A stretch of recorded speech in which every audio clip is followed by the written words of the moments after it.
Dimanche, fin du match, victoire de Paray. Le stade Pierre de Coubertin se vide, les Lissois restent sur le banc de touche pour faire le point. Les Parisiens, eux, se rendent dans le vestiaire.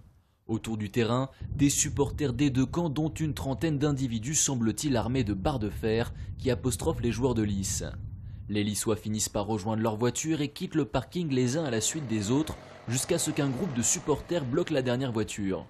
Les spectateurs les ont gazés à la bombe lacrymogène, leur ont mis des claques à l'intérieur et ensuite ils ont attrapé le conducteur, l'ont sorti du véhicule, l'ont traîné par terre, l'ont rué de coups, donc barre de fer, coups de poing, coups de pied, etc.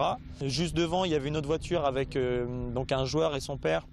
Le joueur est sorti en courant pour aussi essayer de prêter main forte à son coéquipier, à son ami, mais il s'est fait aussi tabasser. Donc lui a 6 points de suture au front plus un œuf de pigeon.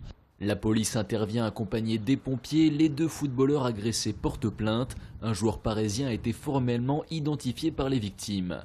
Le président du club de Paray affirme que le jeune en question sera exclu. Selon lui, cet incident est avant tout dû à un problème de catégorie. Moi, sincèrement, je préférais ne pas avoir de 19 et avoir des jeunes à former. C'est que des problèmes, c'est que des jeunes qui viennent de quartiers sensibles et qui en fait se retrouvent sur un terrain alors qu'à l'extérieur même ils ont des soucis entre eux. Une commission de discipline doit se réunir ce soir au district essonnien de la Fédération française de football. Elle devra statuer sur les responsabilités de chacun et sur les sanctions à prendre.